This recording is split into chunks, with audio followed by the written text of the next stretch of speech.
Hare Krishna, dear devotees, welcome for today's our continuous discussion on Bhagavad Gita. So, am I audible? Yes, Prabhu. All right. Okay. So, thank you for joining today. And so today is actually the most important highlight of Bhagavad Gita because Krishna have already explained about all types of yoga system. Okay, first he start with Jnana Yoga, then Dhyana Yoga. Okay, Ashtanga Yoga and all these yogas. And now he's going to narrate Bhakti Yoga. Okay, so he's going to narrate Bhakti Yoga. And this chapter is basically the final part of this confidential part, the middle part, from 7 to 12. Okay, the 7 to 12 is the middle part, the most important part. And chapter 12 is the final. Okay, and it's very, very auspicious, especially. It is also said that if we can simply recite this chapter 12 daily on a daily basis, say first thing you wake up in the morning, you just can recite the mantra, or you just can read that verses alone. It's very, very auspicious. Okay. So thank you for joining. And so just to recap, we have discussed on chapter 11 on the universal form, and finally Arjuna will be in so much of fear, and he'll be asking, who are you, what is your mission, why you're here, how to understand you, and please forgive me, I have offended you in so many ways, because I thought you are my friend. I called you, oh Krishna, oh Yadava, oh this, oh that, right? And I have also joked in private and also in front of public. In fact, everybody also, I still joke with you. And I have we add together, there's so many ways that I think that I have disrespected you, so kindly forgive me. So Arjuna is begging Krishna, asking, because all these things happen because out of fear. All right, the fear factor, the fear things. Because when you start to see that Arjuna is not, Krishna is not like any other ordinary person. He's the supreme personality of Godhead, and not only that, he have heard it from great personality like uh, like what they call Asita, Devala, uh, then this Narada Muni, Narada Rishi, and also Vyasa. And now he's saying, now you yourself are telling it to me. So he's begging for forgiveness. So if anything that I've said it wrongly, kindly forgive me. All right. So with that, so that's a quick recap of what we have heard and studied before. Okay. Anyway, let me adjust this. Okay. All right. All right. So before we start, let's do our invocation prayer. Om Ajnanatimirandasya Gyananjana Shalakaya Chakshurunmilitam Yena Tasmai Sri Guruve Namaha. Sri Chaitanya Manobhistam Stapidam Yena Bhutale Swayam Rupa Kadamayam Dadati Swaparantikam Vandeham Sri Guru Sri Yuta Padakamalam Sri Gurun Vaishnavam Cha Sri Rupam Sagar Jadam Shahagana Raghunathan Vidam Tam Sajivam Sadvaitam Savaduta Parijana Saitam Krishna Chaitanya Devam Sri Radha Krishna Padan Sahagana Lalita Shri Vishakan Vidam Cha He Krishna Karuna Sindhu Dina Bandho Jagatpade Gopesh Gopika Kanta Radha Kanta Namastute Tapta Kanchana Gaurangi Radhe Vrindavaneshwari Vrishabhanustute Devi Pranamami Hari Priye Nama Om Vishnu Padaya Krishna Prishtaya Bhutale Srimade Bhakti Vedanta Swaminiti Namine Namaste Saraswati Deve Gauravani Pracharine Nirvishesha Shunyavadi Pasachare Starine Jai Shri Krishna Chaitanya Prabhu Nityananda Shri Advaita Gadadhara Shiva Shari Gaura Bhakta Vrinda Hare Krishna Krishna Krishna Hare Hare Hare Rama Rama Rama Hare Hare Hare Krishna Krishna Krishna Hare Hare Hare Rama Rama Rama Hare Hare Hare Krishna Krishna Krishna Hare Hare Hare Rama Rama Rama Hare Hare Om Namo Bhagavate Vasudevaya Om Namo Bhagavate Vasudevaya Om Namo Bhagavate Vasudevaya Narayanam Namaskritya Naram Chaiva Narottamam Devim Saraswatim Vyasam Tato Jayamudiraye Nasta Prayesu Abhadresu Nityam Bhagavata Sevaya Bhagavate Uttama Shloke Bhakti Bhavati Naishtiki Hari Om Tat Sat Nama Om Vishnupada Krishna Putal Srimati Jayapataka Swami Dinamani Namacharya Patai Nita Kripa Pradhani Gaurakata Dampai Hare Krishna. Okay, so today is a very auspicious day, and we gathered here on the 25th of October, 2024, on a very auspicious Damodara Mass. So I hope that all of you are offering Damodara Damodara ghee. Okay, so go on doing it every day in every month, because this is actually considered Bonanza month.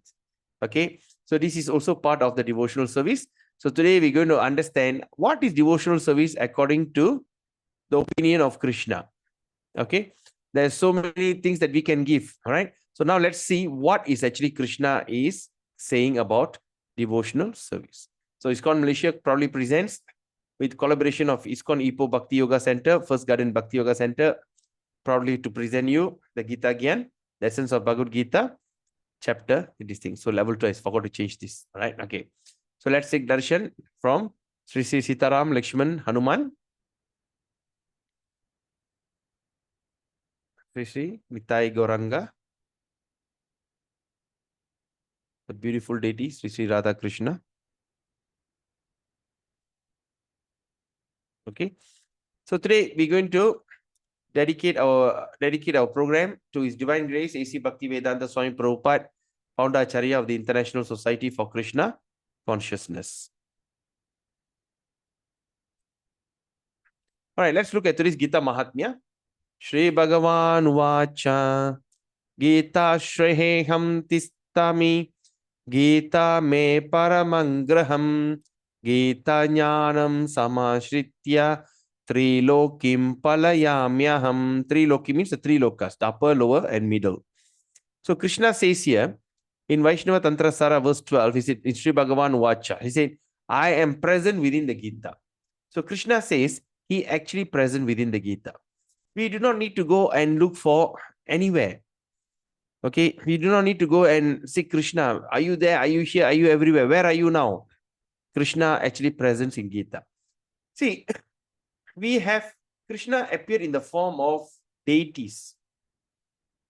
Okay, he appeared in the form of deities just to give us darshan, so that we could serve him directly. But to serve Krishna as in the form of a deity, it takes so many rules and regulations. First of all, you have to accept initiation from a spiritual master who is bona fide, who is under the parampara system. After practicing this chanting your rounds for certain years, then you have to sit for this exam called Bhakti Sastri, which is whereby you study Bhagavad Gita intensely, very intense studies of Bhagavad Gita, Sri Ishopanishad, Upadesha Mrita, then the nectar of instruction, then nectar of devotion, Bhakti Rasamrita Sindhu. So these 4 subjects take something like around 6 months, 6 months to 8 months, depends on the speed the teachers or the teachers go through. And after that, you have to sit for that exam, Bhakti Sastri exam. Then you graduate. Then you get a certificate. We called you as Bhakti Sastri graduate. After you got your Bhakti Sastri graduate, that's when you can accept the second initiation we call the Brahmanical initiation. So the Brahmanical initiation, anyone can accept that initiation. It is not by birth. All right. It's a taboo that says that everyone says that the Brahmanical initiation is only for the Brahmin. All right, the Sanatan Dharma way of life is very discriminative. All right, we always look upon Brahmin as a high caste and other races as the low caste. Okay, the caste system exists in this Vedic literature. Yes, it does. But that caste system is actually division of your duty. All right, division of your duty. So just say like a CEO never befriend a janitor. A big CEO of a company, he will never go and make friend with a janitor who washes his toilet. He doesn't go and make friend with him, go out with him, yamcha, go out with him for drink and everything. He doesn't do all that. He keep his standard. So the CEO will be among the CEOs. So it's a division of this. So that's not discriminative. It is the division of duty. So why we need to accept the Brahminical initiation is because we are going to touch the transcendental body of the Supreme Personality of Godhead. In order for us to touch the transcendental form, the transcendental body of the Supreme Personality of Godhead, we has to have a qualification. And what is that qualification? Cleanliness and purity. And this cleanliness and purity has to be at the topmost clean and topmost pure in mind, thoughts, deeds, act, in heart, all these kind of things. So if you don't have that kind of purity, it is offensive to go near the Lord or touch the form of the Lord. Okay. So in order for us to touch the form of the Lord, therefore, in every temple and everything, there's a person called Pujari. So Pujari is actually the assistant who, who assists the Lord and also assists the devotee to worship the Lord. All right. You give a flower, you offer a flower to the Lord. You offer some fruits to the Lord. You cannot bring straight to the Lord. So you have to give it to the Pujari. And Pujari will do it on your behalf. Okay. Because that's the standard. At the same time, when you're going to hold the deities, we're going to decorate the deities. All these things takes a very high qualification. It is just like if you are a nuclear scientist, in order to become a nuclear, if you want to go into that nuclear lab, you not any Tom, Dick, and Harry can go into it. First, you have to do your basic science degree. Then you have to get your basic nuclear degree. Then after that, you have to go into the masters. That means you have to study. You have to be very qualified. You have to, and who have to give you that qualification? Who have to give you that university degree? It is not like any Tom, Dick, and Harry. It has to be from a recognized university, from the recognized lab. So they have to allow you to do that. That's when you will be allowed to go into that to go and touch that nuclear stuffs, uranium, plutonium, and all these kind of things. Why? Because if anybody goes in and they touch and there's something goes wrong, it's going to create a catastrophe, disaster. So similarly, the form of the Lord is so pure, pavitram. All right. In chapter 9, text 2, you can read pavitram and it's uttamam. It's pavitra means it's pure. Uttamam means it's topmost. So we can't do that. So but at the same time, so Krishna appears in the form of a deity, so that there is opportunity for us to serve him personally. So in order to do that, of course, we have to follow the 4 regulative principles: no meat eating, no intoxication, no gambling, any sort, and no illicit sex. Okay. At the same time, you should be able to we have to be able to wake up early in the morning to greet the deities, wake them up. All right. Then after that, offer them toothbrush. There's a way of toothbrush they offer through them. Then after that, they will sing the song, soothe them. Then after that, then they have to do Mangalarti. They have to do Tulsi Puja, Mangalarti. Then after that, they'll be serving breakfast. All right. Then Darshan Arati, these Arati, that Arati. It takes so much of qualification. All right. So that's why Krishna was so merciful. He actually appeared in the form of a book. He came in the form of Gita, that anyone from any background, even a person goes to the toilet, don't even take bath. There's a rule says you have to go to the toilet, you have to take bath. When you cut your fingernails, you have to take bath. When you cut your hair, you have to take bath. You don't even need to do that. There's a story I said about the prostitute who got transformed. All right. While she was entertaining the customer, she was studying the Gita. So Krishna came in the form of the Gita. All right. 2, he was so merciful. So that's why in this Vaishnava Tantra, Krishna says himself, Sri Bhagavan Vacha, Gita Shre Aham, I, Tistami, I present. Gita me, Paramam Graham. That means what? Paramam Graham means what? A place, residence. So and Gita is my supreme residence. Krishna lives there. He said, I present in Gita. I live in Gita. Gita Jnanam, the knowledge of Gita. Jnana means knowledge. Gita Jnanam Shama Shritya. So only by the knowledge of Gita, so do I. What? What do you do? Trilokam. Trilokam. Tri means tree. The tree lokas. Trilokim palamya aham. Palayamya aham. So only through this understanding of this Gita, I maintain the three worlds. He maintains the middle planetary system, the lower planetary system, and upper planetary system. So the middle planetary system, can anyone tell what is it? So middle planetary system is, what is that element? Bhuloka. Yes, Bhuloka. So what is that element of the Bhuloka? Earth. That he asked. Huh? Earth. Yeah. So what is that element? You asked a lot of questions that day. You don't remember, Prabhu? You keep asking that. What was that element? You remember? Anyone like to help? Matter and subtle, Prabhu. Sorry? Matter and subtle. Very good. Fantastic. Rajalakshmi, that means, wow, I'm very impressed. That's the thing. Yeah, Prabhu. Yes, Prabhu. What did Mataji say? Matter and gross. Matter and subtle. Yeah. So the middle planetary is matter and subtle. And what is upper planetary? Subtle, Prabhu. Subtle. Upper planetary is subtle. And the lower planetary is? Matter. Ignorant. Matter.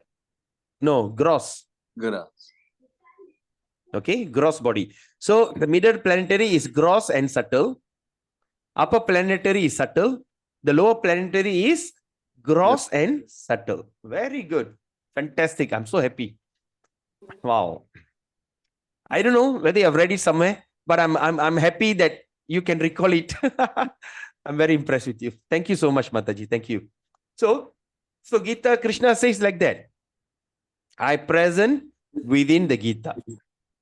And Gita is my supreme abode, supreme resident.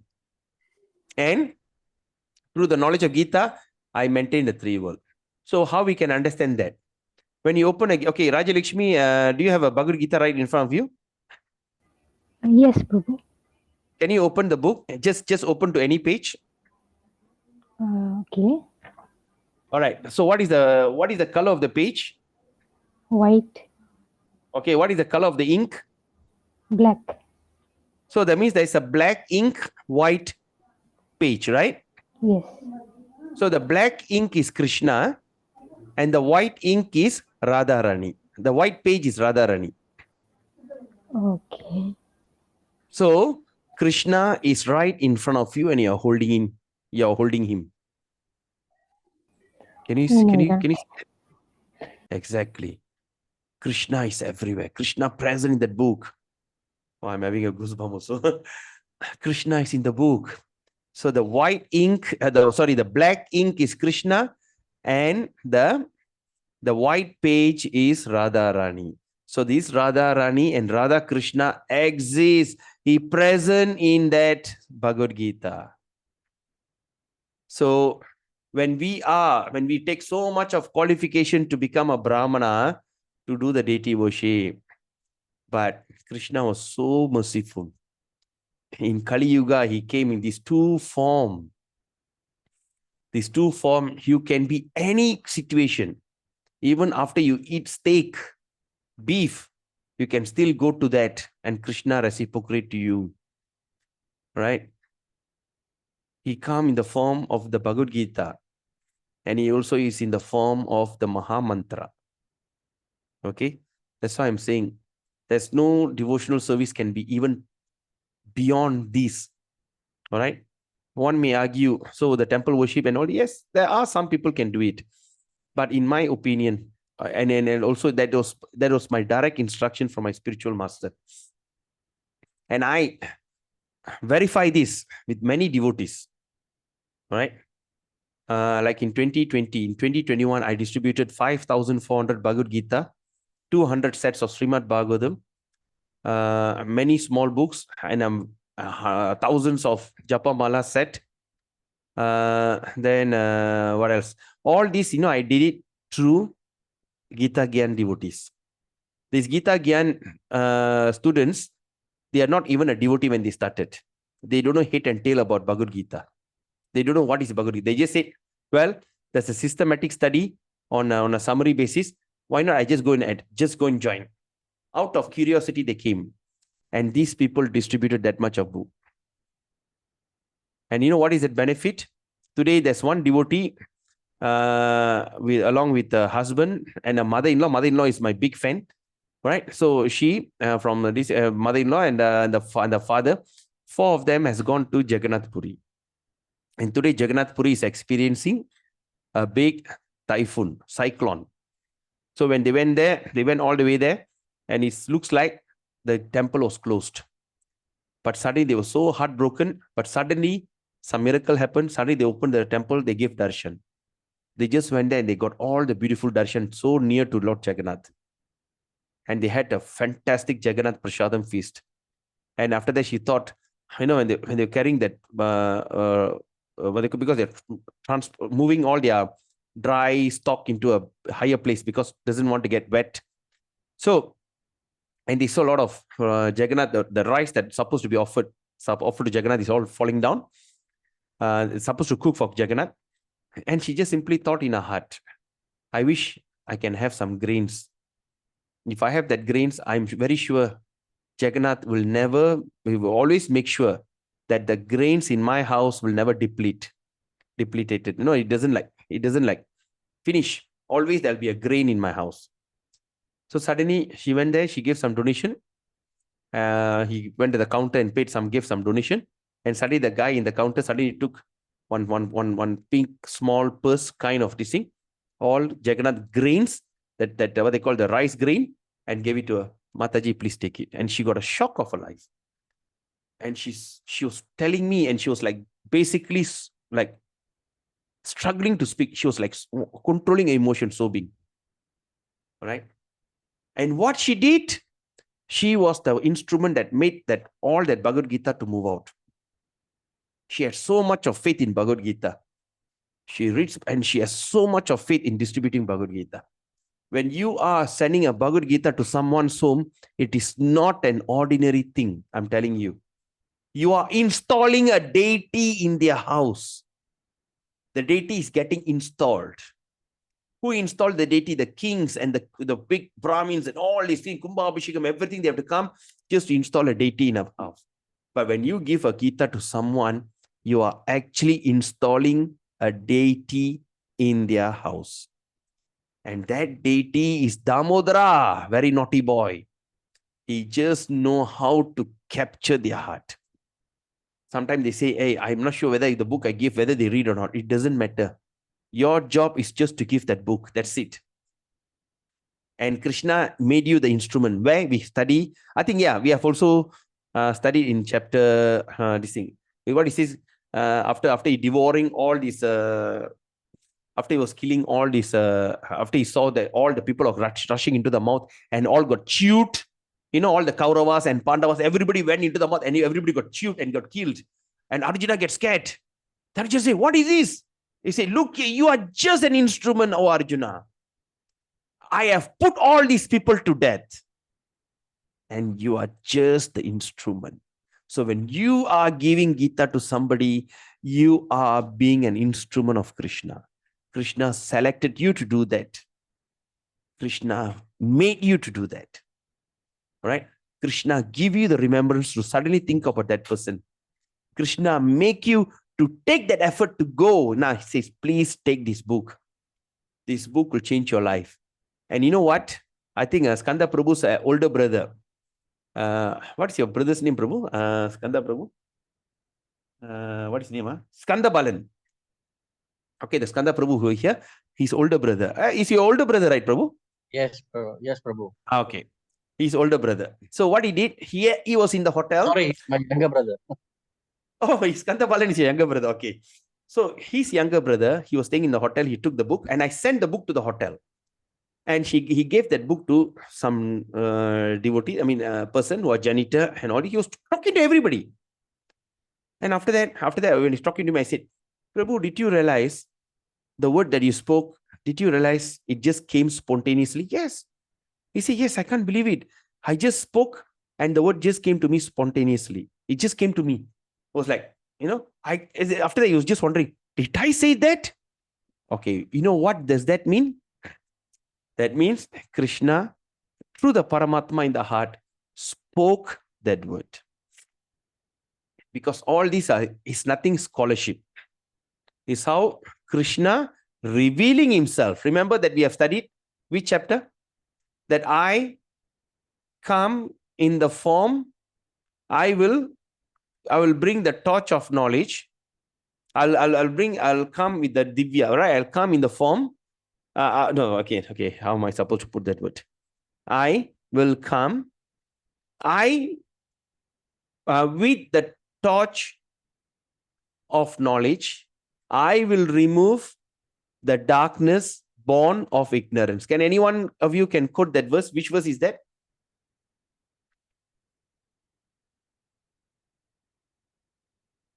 Under the transcendental knowledge, right? Is it the Chatusloki?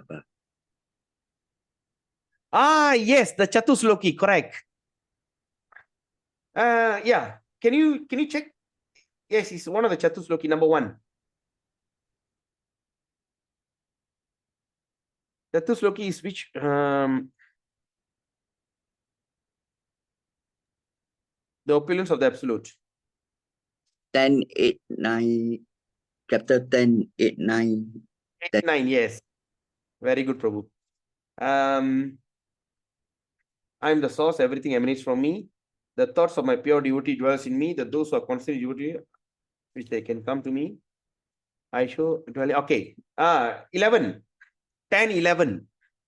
10, 11, Krishna says, what he says? Tesham evanukampartam ahang anyana jamtama nashayamyatma bhavasto jnana deepena basvata. To show them special mercy, I dwelling in their heart, destroy with shining lamp of knowledge the darkness born out of ignorance. Krishna will do that. Just install a Bhagavad Gita in everybody's house, whether they read or don't read. Even they tear the book and throw is still okay. There was incident during Prabhupada's time. One guy was so angry, he just took the book, he just tear and just throw it away. And another guy was walking. He was walking towards the hotel, wanted to shoot himself. So while he was walking, he was so down, he was walking. He just took the hotel. Okay, let me see. There was 2 incidents. All right. So he wanted to go into the thing. Suddenly, he just opened the shoe. Suddenly, he saw something is stuck under the shoe. The page that torn from the book. I think, no, that was in Back to God or something like that. There was one lady. Mataji was preaching. I think a magazine. He just tear the thing and just throw. And the thing stuck on his shoe. And before he wanted to commit suicide, suddenly he saw something stuck in the shoe. He just took open. He just read on small phrase. His life changed. And now today he's a Prabhupada disciple. And another incident happened. All right, there was on a hotel. Sometimes when you go to a hotel, there's Bible, right? So this one particular hotel, they start to purchase Bhagavad Gita. They couldn't get a Bible supply or something like that. They purchased the Bhagavad Gita, and or some devotee sponsored the Gita or something like that. So he went to the hotel. He just got ready. He just wanted to kill himself. And before he do that, he just opened the door. He said, hey, what is his book? He thought Bible, but he looked different. And he started read that book. He stayed the whole hotel day. He read the book. And next day, he just came out, check out. He just told the guy, thank you so much. I'm really grateful to you. And anyway, this book I saw in the room. Can I have it with me? He said, well, somebody gave. Yeah, you can have it. He said, why suddenly? Did you know I came to this place just to shoot myself? And they got to say, what? And this book saved my life. So we may not know, right? We may not know how this thing. So this is something very powerful. I present within the Gita, and Gita is my supreme residence. And only by the Gita, only by the knowledge of the Gita, do I maintain the 3 worlds. That's why I always telling, never leave your house without Bhagavad Gita. Carry your Gita. If you think your handbag is too full, throw everything out. Keep some money and keep Gita inside. If you think your car glove box is too full, throw everything out and keep a Gita there. Never leave your house without Gita. Even you walk into your office, carry your Gita with you. Keep a Gita always with you. Don't make mistake by keeping a Veda base. Sometimes I got Veda base in my phone. No, doesn't work. Physical, but because Krishna says, I don't leave Veda base in your iPhone or in your Android. He says, I live in that book Gita. And he lives in that Bhagavad Gita that you're holding right in front of you. With that thought, let's start our session. So let's look at the understanding of the Gita. Right? Modern man has struggled very hard to reach the moon, but he has not tried very hard to elevate himself spiritually. Make sense? All right. We struggle so hard to reach the moon, so much of effort, but he has not tried hard enough to elevate himself spiritually. If one has 50 years of life ahead of him, say like we have 50 years in front of us, all right, say I'm 20 and I'm going to live up to 70, I got 50 years in front of me, example. He should engage that brief time. Don't think your time 50 years is so huge or so long. It's only a brief time. In cultivating this practice of remembering the Supreme Personality of Godhead, this practice is the devotional process. This 9 process by which the easiest is Shravanam. There's a 9 process of devotional service. Shravanam, Kirtanam, Vishnu. Padam, Shravanam, Pada, Sevanam. So that means listening and seeing and offering our obeisance and everything. So out of this 9 process, he says, the easiest is Shravanam. That's the most simplest. So hearing the Bhagavad Gita from the realized person. All right? Just give me a second. Huh?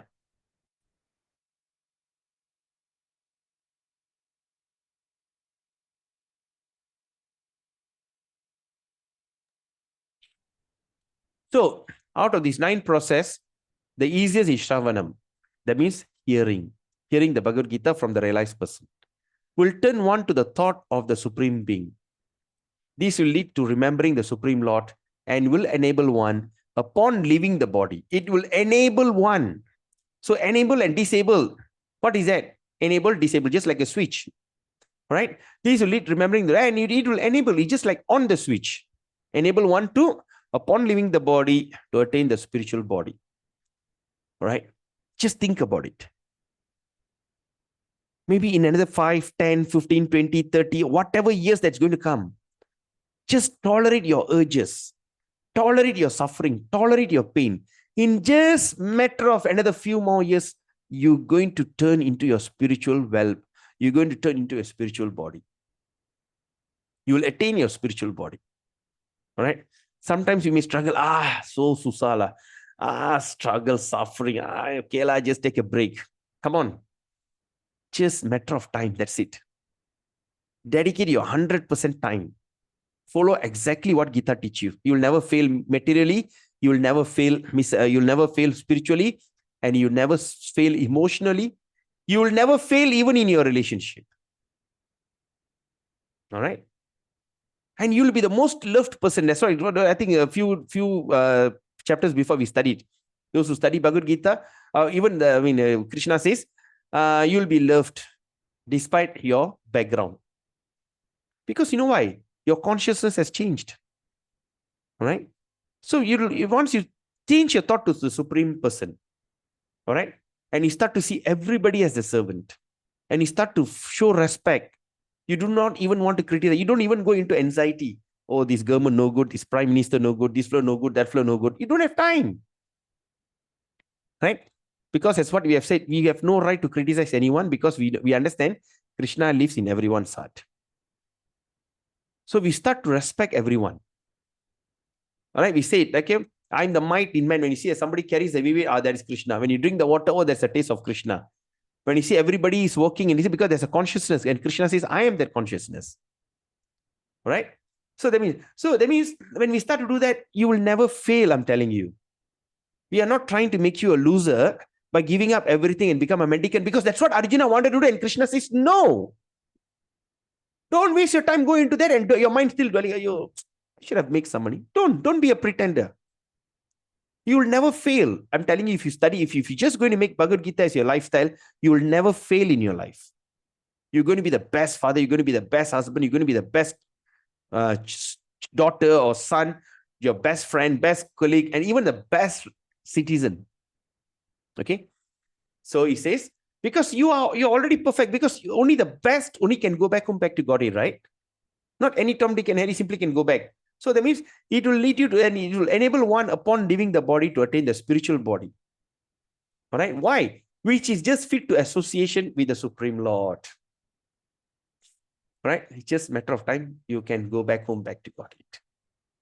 So this is chapter, very powerful chapter, chapter 12 of Bhagavad Gita. Anyway, all right.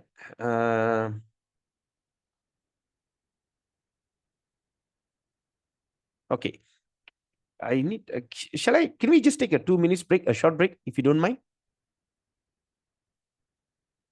All right. Can Yes, Prabhu. Prabhu. Just take a Yes. minutes and we will this thing. Let me off the record.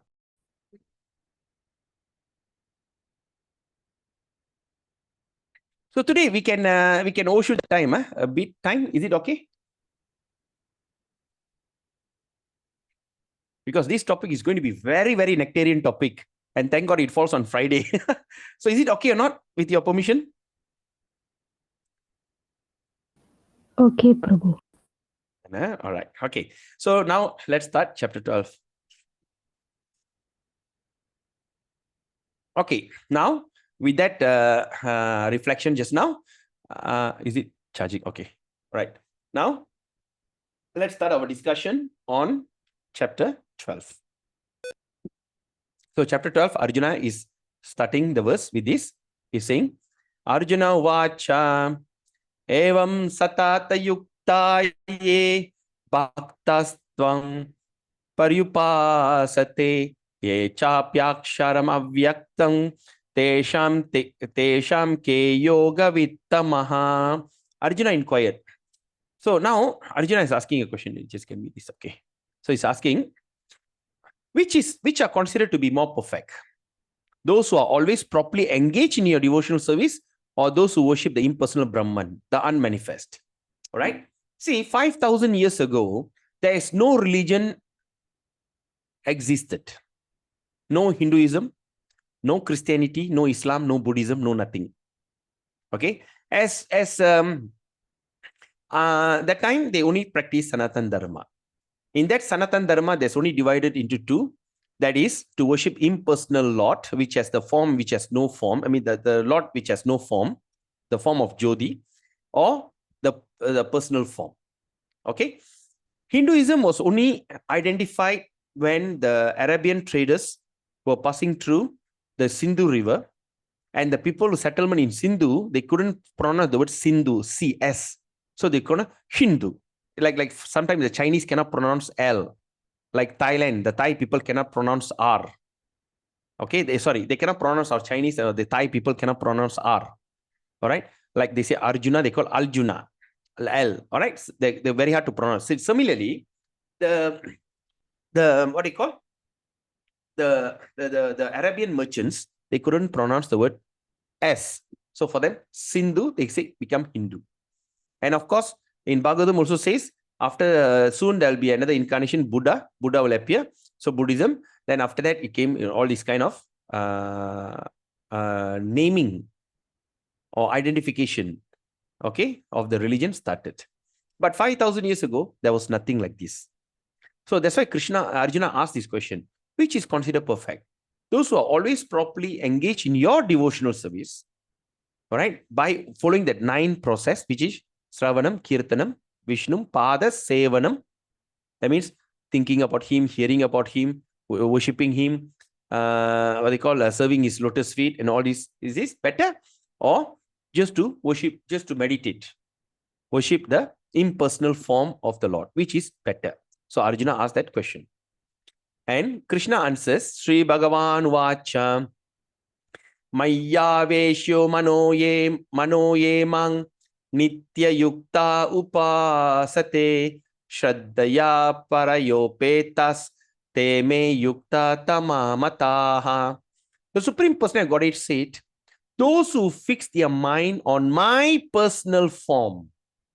Okay? Aveshya. Vesha means what? Vesham. In Tamil, we call Vesham, the form. Okay? Let me get that word by word translation. 12.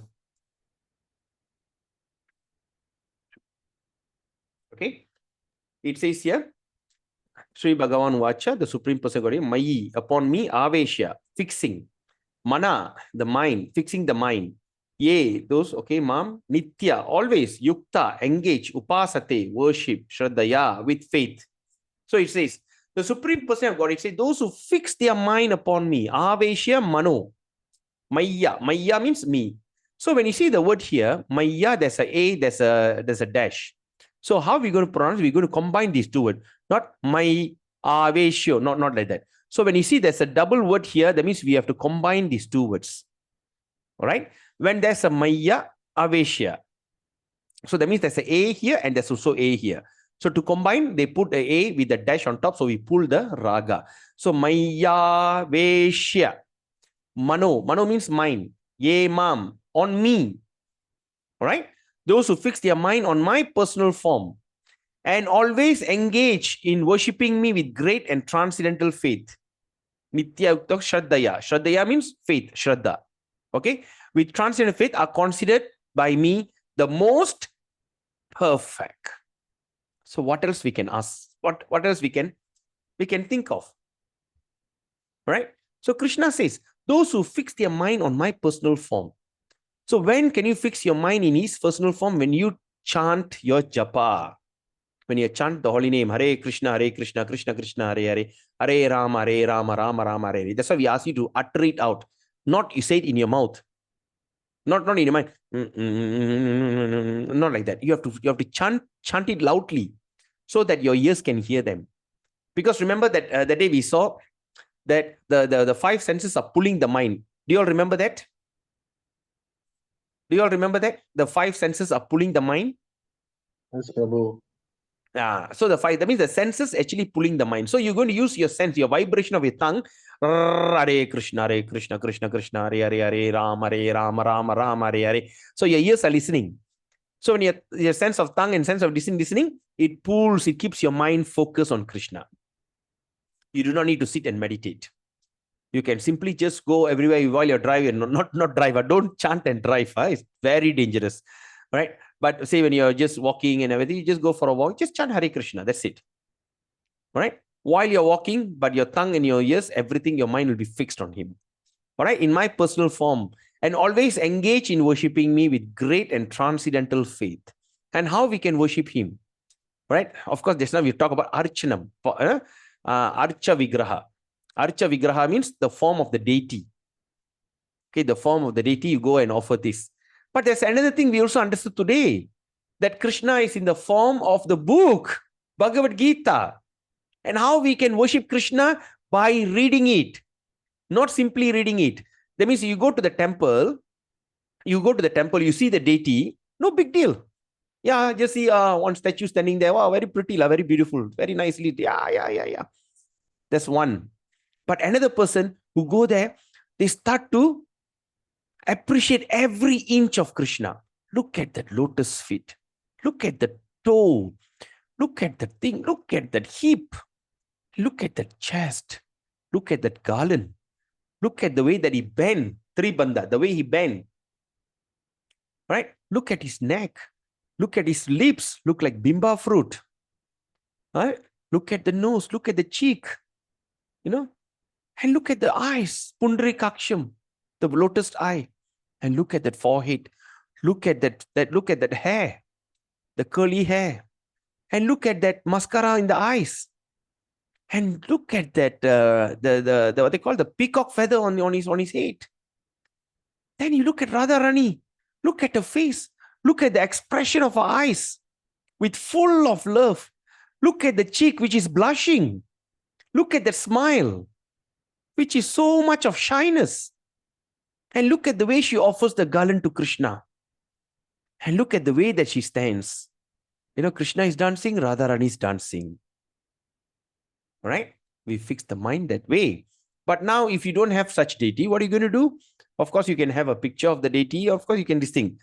But other than that, all right? So you can also study the Bhagavad Gita. That means okay. So I give two examples. One is just seeing it.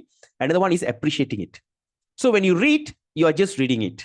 But if you want to appreciate it, you have to study it. Study that book. Study each and every sentence, Krishna says. It is full of nectar.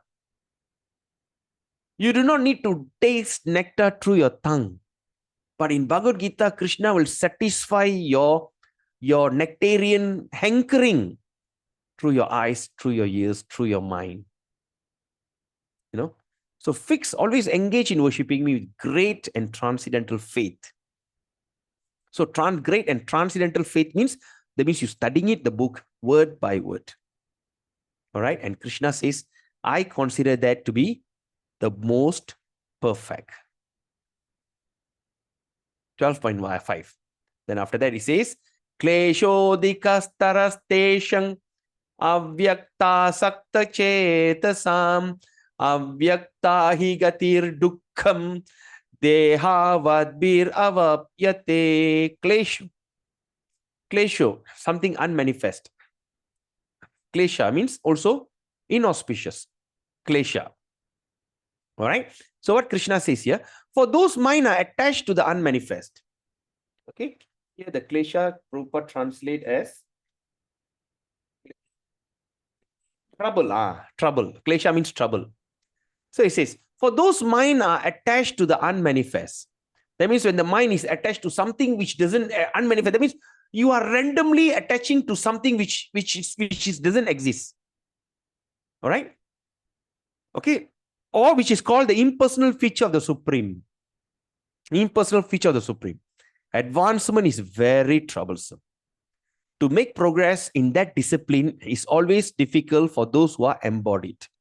Those who always live in this body, it is very difficult. Because in this body, we are seeing the sense and the sense object. Yes or not? I need to have my eyes to see something. So now my eyes are looking at the screen. All right. I need to hear my ears. My ears have to have sense. The sense of my ears have to have the object. That means a sound, shabda. The sense of my tongue is to have to take something sense. I have to put something into my mouth. The object and the senses. The nose. Right. The sense is there's an object. There's something object is emanating some kind of fragrance and I'm smelling it. So we need to have something to understand or satisfy our senses. Right?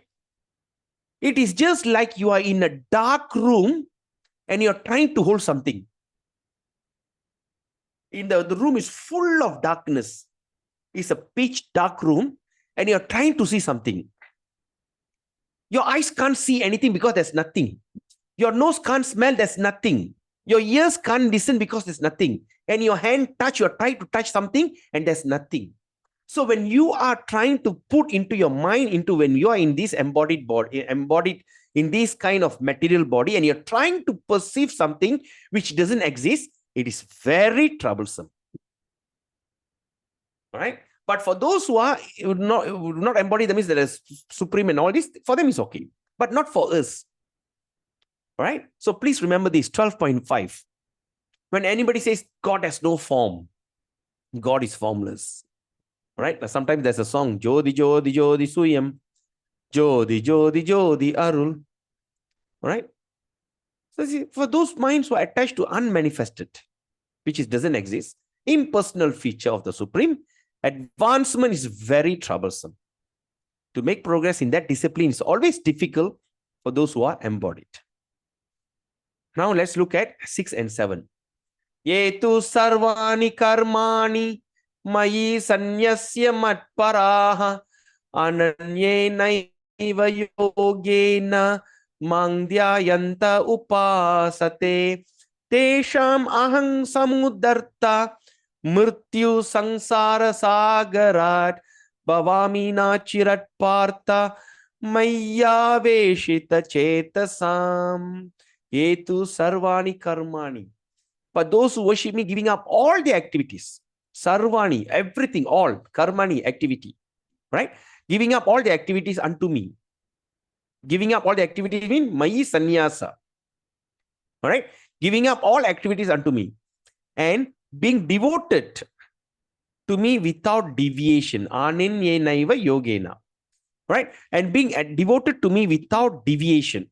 What does that mean? Those who worship me, giving up all the activities. Right? So, I mean, what Krishna is saying here. So when we are worshipping him, giving up all the activities means what? All the activities which is going to be materially motivated. Okay. We are in this material world, you have to do something. But when you have got nothing to do, don't do anything which is materially motivated. Like example, like scrolling the phone, watching the Facebook, watching TikTok. All this kind of thing is totally waste of time. So that means other than your duty. So those who worship me, giving up all their activities, all that karmani, sarva karmani unto me. Or at the same time, giving up all the activities unto me means what? All our activities we offer it to Krishna. The work, the thing, everything you offer it to Krishna. And at the same time, he said, being devoted to me. He said, being devoted. That means he wants, devoted means what? So when we see a devoted wife, what does that mean? For the wife, she has nothing else than the husband. All right, that man is a devoted man. He's a devoted father, devoted husband. That means what? For him, his ultimate goal is the wife and the children and the family. He doesn't think about anything else. Devoted. Right? I'm devoted to my job. That means other than his job, he doesn't want, not going to look at anything else. Even if there's any other offers comes in, he's not going to look at it. So he says, being devoted to me without deviation. I mean, once we have made our decision, we are so devoted to Krishna and we never get deviated. Sometimes, am I doing the right thing? No deviation, right? And after that, Krishna says, engaged in devotional service and always meditating upon me. All right. Again, we go through, but those who worship me, giving up all their activities unto me and being devoted to me without deviation, engaged in devotional service and always meditating upon me. There is always meditating. You always see when he hears the sound of ether, om, and everything, you always remember, hey, that's Krishna, that's Krishna. Always meditating upon him. All right. Having fixed their mind upon me. Tesham ahams. Okay. Having fixed their mind upon me. All right. Are you following me? That means engage in devotional service, always meditating upon me, having fixed their mind upon me, O son of Pratha. For them, I am the swift deliverer from the ocean of birth and death. Tesham aham samudarta. Samudra. Samudra means what? Samudarta. Then mrityu. Samudarta means samudra, ocean. Mrityu means death. Right? Sangsara. Sangsara means what? In Malay also we call sangsara. Suffering. Sagarat. Ocean. Right? Ocean. Sagara. Sagara is ocean also. Bhavami na chirat partha maya veshita chetasam. So for those, I am the swift deliverer. That means I deliver you very swiftly. Right? From the ocean of birth and death. Mrityu Sangsara Sagarat. So just see, we are all struggling in this ocean. In this ocean of nations. That means ignorance. In this ocean, just try to think about you are stuck in the ocean at night. Right? You are, the wave is hitting you left, right, front, and back. Sometimes you drowning and sometimes you're coming out gasping for air. You are struggling to hold something. You're struggling to catch on something because there's nothing is holding you. You're drowning. After that, you're coming up and everything. You're struggling so terribly. And Krishna comes just like this, like in Garuda, he just come and swiftly take you back home, back to God. All right. So this one example of the pastime in Ramayana by Lord Ramachandra. When Lord Ram, Sita Ram, Lakshman was on exile, they were traveling and they came to one place. All right. They came to a riverside and they wanted to cross the river. So there was a boatman standing there. And Lord Ram says, dear boatman, please take me. Please take me, cross that river. Help me to cross the river. And the boatman says, no, I can't do that. He said, then Lord Ram says, me? Why? Why? I thought you are a boatman. I'll pay you money. Don't worry. You're not going to do it for free. He said, no, I cannot do that. Then he says, why? What happened? Because once when Lord Ram, when he was a young boy with Lakshman and with the Guru, they were traveling, there's a stone. All right, Gautama Rishi will curse his wife to become a stone. All right, due to some offense. Of course, it's a long story. So he cursed him to be this thing. Then after that, the wife says, "Oh dear husband, how am I supposed to know?" Because there's someone, Indra will come, and because Gautama Rishi's wife is so pretty, even the devas are having an eye, especially Indra. So Indra will come as a disguise as the husband. All right. So it's a long story anyway. So he will curse. He said, anyway, you'll be liberated by the Supreme Personality of Godhead, Lord Ram. Lord Ramachandra will come and he will deliver you. So it's a curse. At the same time, it's a biggest boon. Right. So when Lord Ram came, he accidentally touched with the leg. He just simply touched the stone. I mean, touched that the leg touched the stone, and the stone broke, and she come back to life. So with the lotus feet, the dust from the lotus feet actually liberated that lady. I forgot the name. What's the name? Prabhu, do you remember the name? Ahalya. Huh? Ahalya. Ahalya, yes. Ahalya. So Ahalya will this thing. So this boatman is narrating the story. And Lord Ram says, so what? He said, look here, Lord Ram, I have got one daughter and I'm struggling to get her married. In those days, if they want to get a daughter married, they have to like give dowry and all these things, right? He said, I have one daughter and I'm struggling to get her married. Okay. I have worked so hard and I'm just as a boat, this thing, I'm working so hard so that I can have some money to get her married. I'm afraid when you get into my boat, with the dust of your lotus feet when touches the boat, there's suddenly another daughter will appear. I'm already struggling with one daughter. You don't give me another daughter. So therefore I cannot put you into the boat. And Lord Ram says, okay. But if you want, I can do it for you with one condition. And Lord Ram says, what's the condition? I will wash your feet first, make sure there's no dust in your feet. And Lord Ram says, yes. And this boatman was so fortunate, he actually washed the lotus feet of Lord Ram. And after he washed the lotus feet, he put them on the boat and he crossed the river. When he crossed the river, then the Lord Ram says, thank you so much. And he gave some remuneration. He gives some the fee. And boatman says, I will never collect money from my kind. He said, what do you mean? You are also a boatman. I'm also like for instance, if you're a doctor, you go to another doctor, the doctor will never charge you. That's their standard. That's their etiquette. So when one doctor go and visit another doctor, right? Say, this particular, I'm a doctor and I've got some disease. I go and meet another doctor. The doctor cannot charge me. It's supposed to be, it'll be free. A doctor cannot charge another doctor. Right? So he says, I'm a boatman and I never charge you because you're also a boatman. And he understood. What boat he's talking about? This is the boat. That means he's the, all right? So this is the boat. That means he's the swift deliverer. I am the swift deliverer from the ocean of birth and death. So that means as how Lord Ram will save a person from this from the ocean by the boat. So similarly, you are a boatman and I am also a boatman. I will never charge another boatman.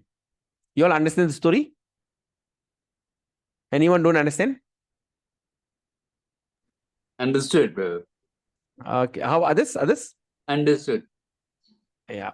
Understood, Prabhu. Okay, great. So that's a swift deliverer, the boatman for devotees. Let's look at 12.8. Mayeva, see why, double Y, right? So Mayeva, so Y-E-V-A. So Mayeva manadat, Mayeva manadatsva, Mayi buddhim niveshaya, nivashishyasi Mayeva ata urdvam na sangshayaha. So what Krishna says, Mayeva upon me, mana, your mind, adarsva, fix. So, and mayi buddhim, even you're intelligent. Just fix your mind upon me, Krishna says. What he says, just fix your mind upon me, the Supreme Personality of Godhead. And engage all your intelligence, buddhi. Buddhi means intelligent. Engage all your intelligence in me. Thus you live in me always without doubt. Now let's look at this verse. All right. So the method that I'm actually sharing with you is exactly like what Bhakti Sastri, they study very detailed studies. All right. But because all of you are so enthusiastic, that's why I'm going very detailed. I think I've not spoken like this in batch 1 and batch 2. Right. I think because Prabhu is here, Vaishnava Kripa Prabhu, and also Skanda Prabhu. I think this is something I've not spoken like this before. But here we are going into so much detail. So, what does it mean, Mayeva? Just fix your mind upon me. Krishna says, fix your mind upon me. At the same time, engage all your intelligence in me. What does that mean, engage your intelligence in me? Which area will you engage your intelligence? Which area you will engage your intelligence? You will engage your intelligence in your job. Okay? You don't engage your knowledge. What is the difference between knowledge and intelligence? Knowledge, something I know. Intelligence is the ability to apply the knowledge at the right time. All right, like here we have Dr. Sarinta. All right, she's a gynecologist. All right, so she has that knowledge, the anatomy, okay, of a human body. But when certain incident happen, so she has to apply the knowledge according to that particular moment. So in able to recollect and to apply it, that's called intelligence. So intelligence, where we practice when we are in our job. We practice in our relationship. We practice in our dealings. Okay. In anything that we are going in, that means I'm going out from the body, I'm going out from the house, starting a car, driving the car, all right, and meeting a person, buying grocery, all right. All these are intelligence. So what Krishna says, engage all your intelligence in me means any intelligence that you have. What talent do you have? What is your talent that naturally you have? Engage it to him. Right? So engage all your intelligence. It's all. Nivashishyasi mayi buddhim. All right? All the intelligence, engage all to me. And after that he says, thus you will live in me always, without a doubt. So that means, as what we have discussed in chapter 3 and chapter 5, whatever things you do, dedicate to Krishna. Right? Like Dr. Sarinta, she goes to the hospital, treating a patient, right? Having a child, delivering a child, all these things, nothing to do with devotional service. But whatever profit of that effort, she sacrificed it for the maintenance of our Namahat center. So she engaged. All right? So engage whatever things. All right? And some of what you eat and what just use it for Krishna. Right? And Krishna, by doing that, Krishna says, you will live in me always, and there's no doubt about it. And 12.9, Krishna also continues, Attachittang samadatum na shaknosi mayi stiram abhyasa yogena tato mam ichaptung dhananjaya. My dear Arjuna, winner of wealth. Dhananjaya means winner of wealth. If you cannot fix your mind, so now Krishna is giving you option. Now you're thinking, hey, how am I supposed to fix it? Okay, now he says, if you cannot fix your mind upon me without deviation, that means sometimes you get deviated, right? You try to fix, but sometimes you get deviated, get diverted. Then Krishna says, then follow the regulative principle of Bhakti Yoga. Follow the regulative principle. Okay? In this way, develop a desire to attain me. So when you engage in this thing, regulative principles, then in this way, you also can also develop the desire to attain me. So what are the type of regulation principle? Like how you do work and everything. Okay, now like for instance, you are listening to the Gita class. You are coming for this. This is all creating a principle. And of course, all these things, by doing that, you develop the desire to attain me. Then Krishna also continues. But what happened? Abhyasepya sammartoshi mat karma paramo bhava maddartam api karmani korvan siddhim avapsyasi. But after that he says, if you cannot practice regulation in bhakti, say if you cannot follow the regulations of bhakti, right? Then Krishna says, then just try to work for me. Work for me. Because by working for me, you'll come to that perfect stage. So you see here, you work for him, you're distributing his book, right? You're doing and plucking the flowers or giving donations. All these things you are considered working for Krishna. That's why I keep stressing. RDC formula works wonder. All right. Distributing a Bhagavad Gita means you're working for Krishna. Your boss is Krishna or your part-time job. All right. So working for me. So when we do that, when we simply work for Krishna, if you cannot practice all the regular, it's okay. Just work for Krishna. And by that, you will come to that Siddhim. Kurvan Siddhim. Siddhi means perfection. So you come to that perfect stage. Right. Then 12:11. He says, Ataitat apya shaktoshi kartum mat yogam ashrita sarva karma pala tyagam tata kuru yatatmavan sarva karma, all kind of karma. Pala, the fruits, the benefit. In Tamil, we call palangal, palan. All right, palan. So sarva karma, all kind of activity and the fruit, tyagam. Tyagam means what? Sacrifice. So Krishna says, if however you are unable to work in this consciousness of me, say you cannot work for Krishna, then he says, then try to act giving up all results of your work and try to be self-situated. So he says, if you can't do even this, so what do? Try to act giving up all results of your work. Whatever things you do, just offer it to Krishna. All right? And by doing that, and try to be self-situated. That means you are always engaging. So for instance, okay, I'm going to Krishna and I just give some little donation. I'm doing this for Krishna. Try to act, what they call? Giving up the result. All right? Example, like when you look at this guy, Akshay Khanna, Bollywood actor, when you want to give a donation, he make into a big mock check. And he's giving a big mock check to show everybody how much donation he's giving. All right? Or there's sometimes they're sending the vaccine to overseas for medication and everything. They take all the thing and in front of all the doctor they take. So that means they're showing off. So this is what is very common. Whenever you see some big philanthropic people who are doing some great seva for the humanity, they like to show off. All right. And they like to create what they call a trust under their name.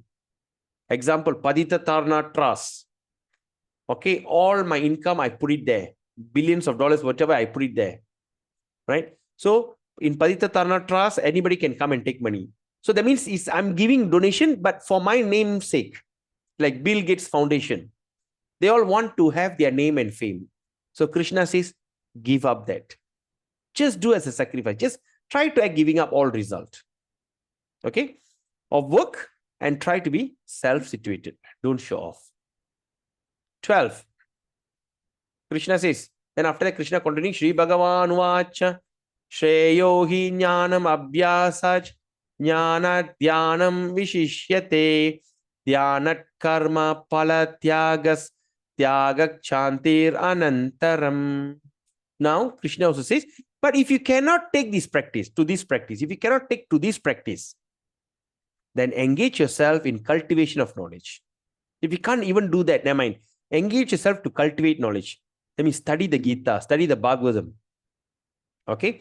Better than knowledge, however, is meditation. So what is meditation? Is by chanting the Hare Krishna Maha Mantra, Japa meditation.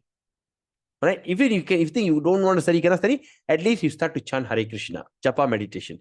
And better than meditation is renunciation of the fruits of action. All right. Just renounce everything. Don't expect anything. Just renounce. For such renunciation, can one attain at least peace of mind? Okay. At least they can attain peace of mind. So that's why we said, by studying the Gita, by meditating, cultivation of knowledge, by Japa meditation, you can come to the level of renunciation of fruits of action. By doing that, you'll attain peace of mind. So now let's look at the progressive stage. So number 1, number 4. First thing, okay, we start from the biggest one. What do you need to do? Chapter 12, text 11 to text 12, renunciation, cultivation of knowledge, meditation. What are you going to achieve? Purification, peace, and gradual development. That's the biggest part. Then after that, you slowly progress. You come to that. You think 12:10. What he says? Work for Krishna. Come to the stage of devotional service. Then after you think, then you come to the second level. You follow the regulative principle of bhakti. You follow the principle of bhakti. That means what? you start to develop desire to serve Krishna. And ultimately, the upper of the pyramid is 12.8. Krishna says, mind fixed in Krishna. That means live in relationship with Krishna. So this is the progressive stage in devotional service. All right. In 13 to 19, qualities of the devotee. Let's look at the qualities of the devotee. Okay, this thing. Number one. All right. Number one, dealing with the Lord. When we deal with the Lord, how the devotee deals is from the text 13 to 19. Determine mind and intelligence fixed on the Lord, engage in devotional service. First, they have to be determined. Determination is very important. Mind and intelligence fixed on the Lord and engage in devotional service. Okay. Number two, dealing with other living entities. So these are the people who will be non-envious, stay away from contaminating association. Non-envious means they are not jealous of anyone because they don't care. See, when a person becomes advanced in devotional service, he doesn't get jealous seeing other people successful. All right. When you start to see other people successful, okay, they are karma, okay. Because it's not to say I cannot be successful, but I choose to engage myself with Krishna. Because being successful financially by engaging myself with Krishna is more pleasing. All right. So these are things. And at the same time, they're away from contaminating association. Sometimes they come and say, hey, you're so talented. Why are you wasting your time? Come on, la, bhakti, nonsense. La. You can do it when you're old. La. You're too young. You're still young. All right. Or, all these kind of things. So better stay away from contaminating association. Especially those who want to give up bad habits. All right. And number three, attitude towards oneself. What is attitude towards oneself? Is free from sense of proprietorship. He knows that house that I'm living, the car and everything is all belong to Krishna. Yukta Vairagya. So when I feel everything belongs to Krishna, everything that I accept in this house, I take it as a blessing. Sometimes I'm not happy. This car is giving me trouble. But anyway, this car is given to me by Krishna. Krishna gave this car to me. Right? So that means they don't have a sense of proprietorship. Free from false ego. I am not this body. So these are the people. I mean, they say, I know I'm not the body. When people come and call you Kling, call you Paraya, whatever, I just don't care. Right? Because after all, they're just only targeting the body. Because the false ego is the one triggered all this problem. Right? And the last endeavor, self-satisfied. They always endeavor for self-satisfaction. They endeavor to perfect themselves. Okay, Bhagavad Gita, I'm done. Now I want to go to Srimad Bhagavatam. Now I want to go to Chaitanya Charitamrita. I'm chanting 16 rounds. I want to chant maybe 20 rounds. I want to chant 25 rounds. I want to chant 30 rounds. Okay, always think about endeavors. They're always endeavoring. And of course, number four, reaction when things happen to him. Whatever things happen to him, whether good or bad, they're always satisfied. They're always equipoised. That means they're always equipoised. That means they are fully, they just like don't care. And tolerant. They can tolerate all these problems. As I say just now, sometimes when we see, just tolerate this material body maybe for another few more years, or maybe another couple of years, maybe another couple of decades. All right, maybe half a century. That's it. All right, because definitely in 100 years down the road, none of us going to exist. I'm telling you. 2024, 2124, we all never exist. Okay. So things are happening. Just tolerate. It's just a matter of another maybe decade, 2 decades, 3 decades. Or at the most, like we have Raja Lakshmi, young girl, maybe another 5 decades. Right? It's just a matter of that. And after that, we all going to perish. So just tolerate this thing. Whatever pain, whatever happiness, whatever cold, distress, frustration, suffering, anxiety, depression, just tolerate it. Because this is the part of this package, of this bodily package, right? So this is something, all right? So these are the people who will tolerate. Now let's look at this. In Srimad Bhagavatam, Canto 10, Chapter 14, Text 8 says, Tatte nu kampamsu, not tatte nu kampamsu samekshamano, bunjana evatma kritang vipakam, pritbhag vapurbir vidadan namaste, jiveta yo mukti pade sadaya bhak. My dear Lord, one who earnestly awaits you. Now let's look at this verse. My dear Lord, one who earnestly waits for you to bestow your causeless mercy upon him. all the while patiently suffering the reaction of his past misdeeds, and offering you respectful obeisances with his heart, words, and body, is surely eligible for liberation, for it has become his rightful claim. Please snapshot of this thing. Please take photo of this screen. Snapshot, keep it with you. Always dwell and think about it. It's from Srimad Bhagavatam, Canto 10, Chapter 14, Text 8. Right? If you can, take photo of this and share in a group. So what it says, my dear Lord, one who earnestly waits for you. We are all waiting for him, earnestly, patiently waiting for you. For what? To bestow your causeless mercy. All right? The mercy which has no reason, causeless, unlimited, okay, upon him. All the while, that means while doing that, patiently suffering. While waiting for that, patiently suffering. The what? What suffering of what? The reaction of past misdeeds. What do you call that? Prarabdha karma. Then sanchari karma, utta karma. All these things, while waiting, he has to go through the turbulence. And of course, at the same time, offering you respectful obeisances with all his heart, words, and body, is surely eligible for liberation, for it has become his rightful claim. All right? So, jiveta yo mukti pade saya dabak. So, it becomes your rightful claim. 20. Yetu dharma mrtang idang yatoktang paryupasate shraddadana mat parama bhaktaste tiyame priya. What Krishna says here? Those who follow this imperishable path of devotional service. Those who follow this imperishable path. What does that mean? Once you have taken this path, it will never perish. Even you give up this body, you go to the next body, you're going to continue where you stopped.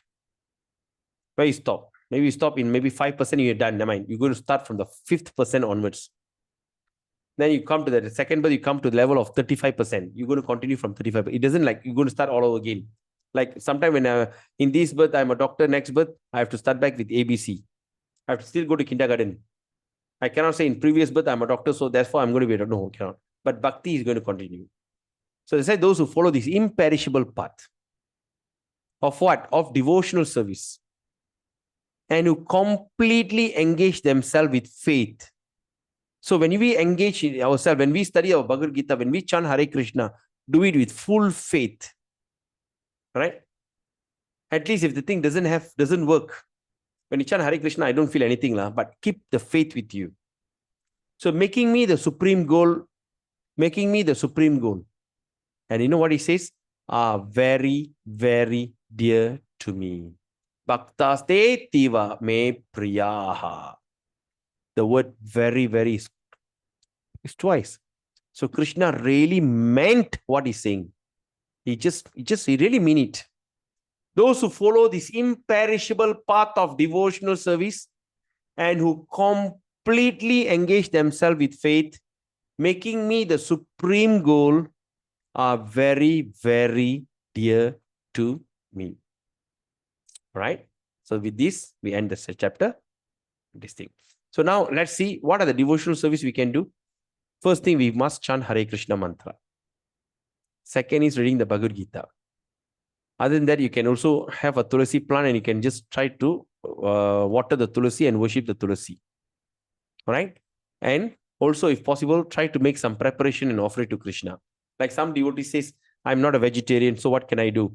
Yeah, at least you're not a vegetarian. At least Friday, you cook something and offer to God. Yes or not? You have some clean utensils in your house. So sometimes, when it comes festival, like a Thaipusam or whatever, they used to make that sundal, the sweet rice and tamarind rice, pulichore, all these things. So you still do. So whatever things you can. Even you can't do that, just buy some kismis and some what they call? Kismis, almond, cashew nut. Just buy and keep it in a nice place. Every day, just take few of these, put it in a small tray, clean tray, put a tulasi and offer it to Krishna. Krishna will accept it.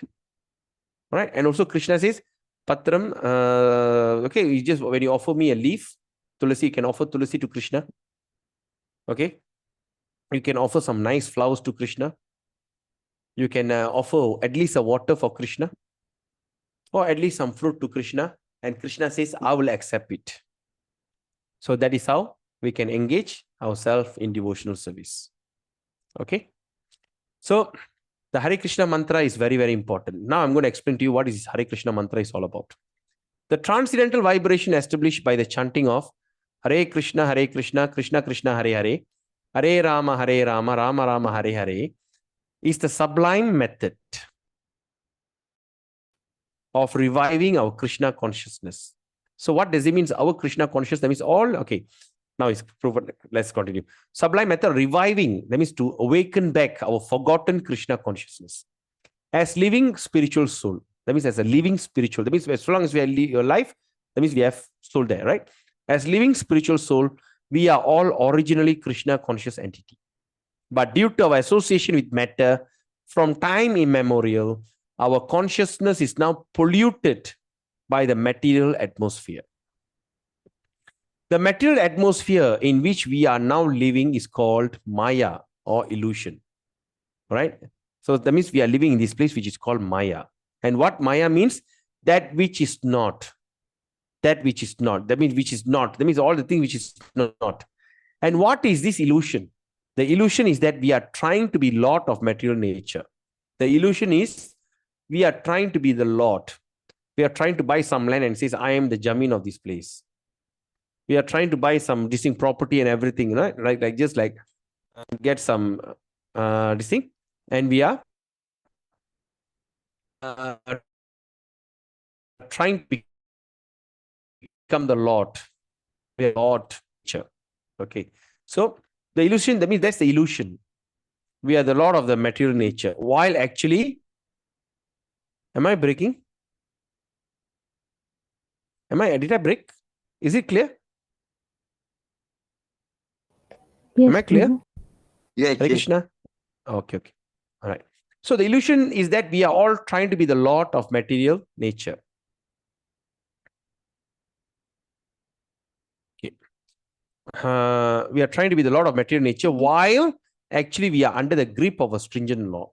We are trying to become the Lord of the material nature when we are under the grip of a stringent laws. So when a servant artificially tries to imitate the all-powerful master, this is called illusion, right? Just imagine sometimes the servant is trying to act like a master. Okay, when the master is not at home, say like you have a maid at home. Now your maid has already gone. I mean, you are already gone out.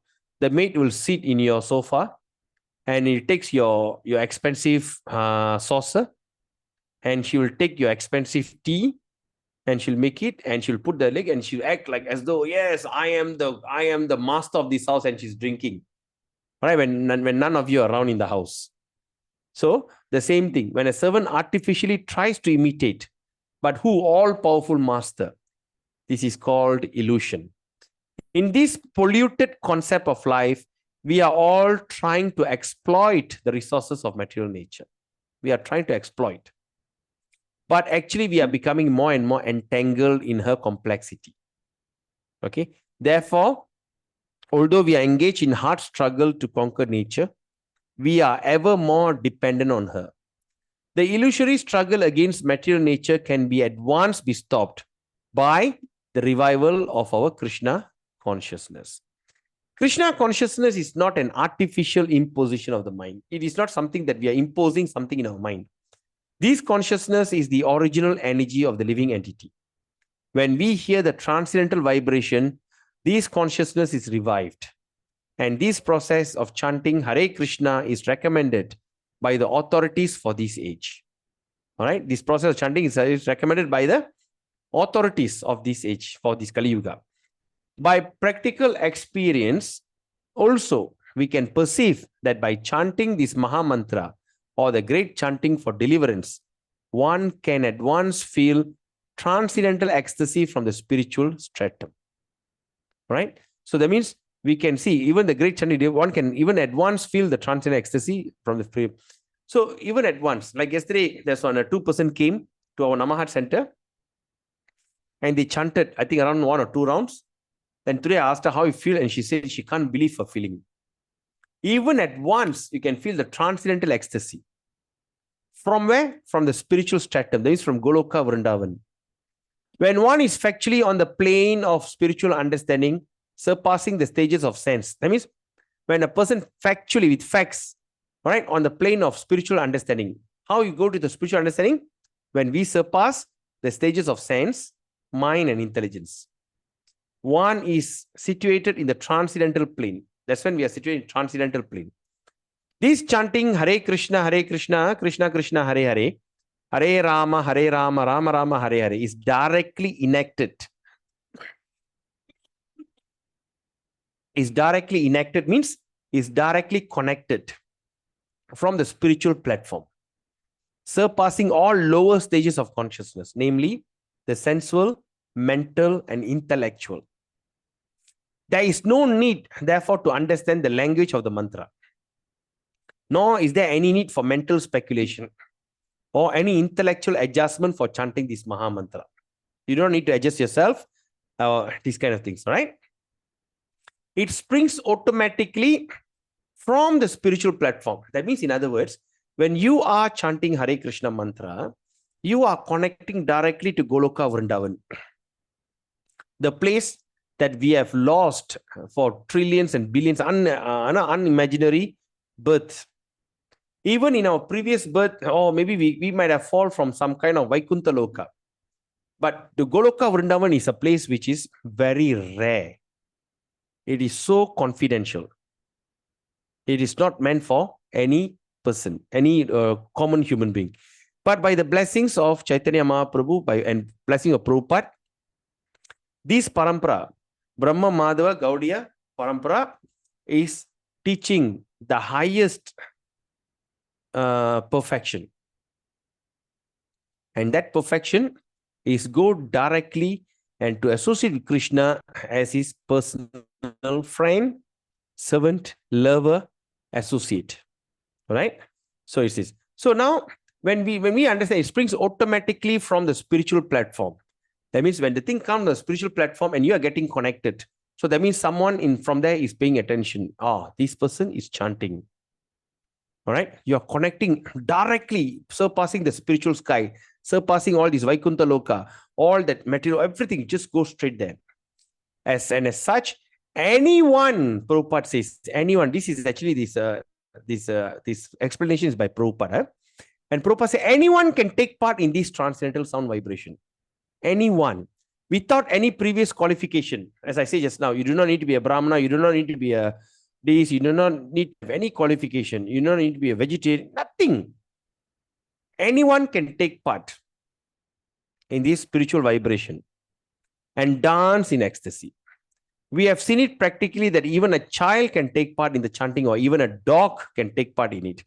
All right, in New Vrindavan, West Virginia, they used to have a German Shepherd dog as a guard dog. So when they all start to chant Hare Krishna, the dogs will come and join them. So this is proper. Even a dog can chant. And how about you, fellow human? The chanting should be heard, however, from the lips of a pure devotee of the Lord, so that the immediate effect can be achieved. As far as possible, chanting from the lips of non-devotees should be avoided, as much as the milk touched by the lips of the serpent has a poisonous effect. What does that mean? They know that Hare Krishna movement is spreading worldwide, every town and village.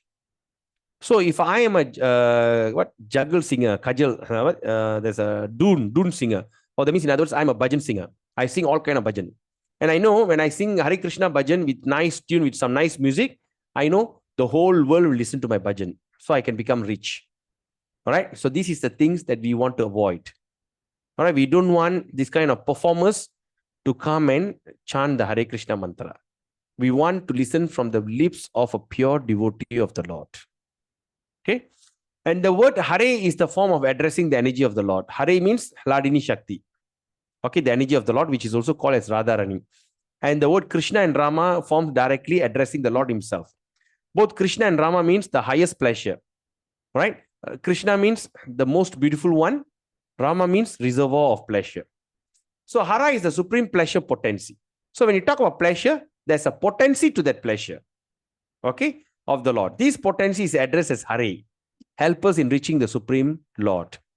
The material energy is called Maya, is also one of the multi-potency of the Lord. Okay, the energy, that means this material world is also part of that energy. And we, the living entities, are also energy, which is called marginal energy of the Lord. The living entities are described as the superior to material energy. So that means we are above that material energy, below that superior energy. So we are marginal. So now, when the superior energy, that means superior to that material nature, is in contact with inferior energy, which is material nature. You all understand this? Inferior, the material nature. So that means when this marginal energy, that means we get contact with inferior energy, it becomes an incompatible situation. That means the situation is very awkward, very people will suffer, incompatible.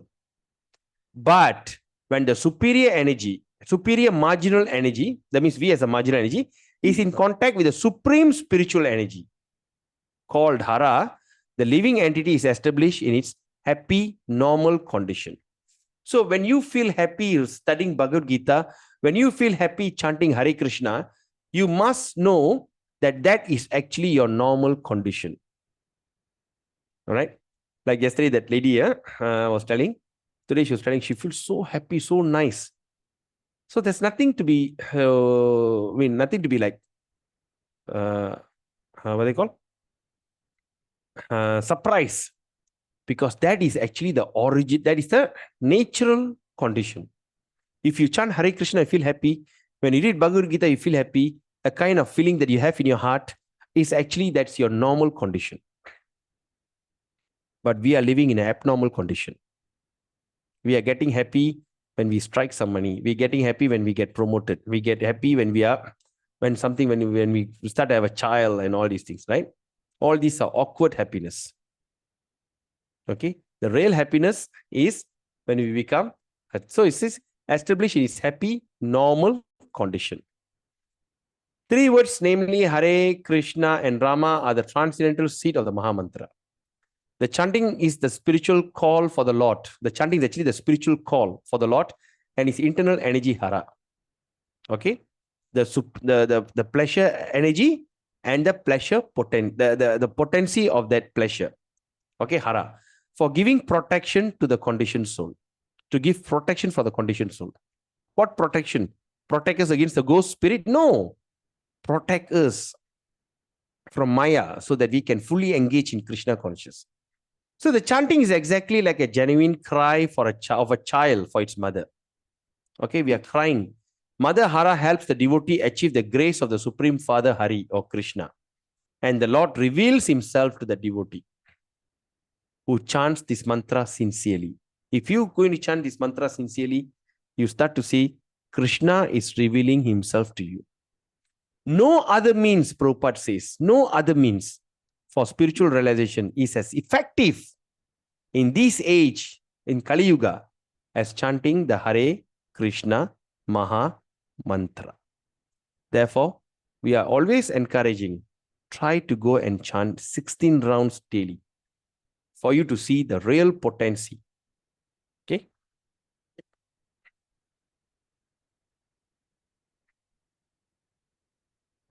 Yes. Krishna means the all attractive. Rama means the reservoir of pleasure. Okay? Krishna means the most attractive. See, we are all, whenever we always like to go and travel other countries, right? We like to go to the Switzerland or these Himalayas, Darjeeling. We like to go to this kind of place. Why? Even like in Malaysia, you like to go to Cameron Highland, Genting Highland. Why? Because we want to see beautiful thing. Right? We want to see beautiful thing. Right? Naturally, human being, all the eyes want to see beautiful thing. So Krishna is the most beautiful one. Right?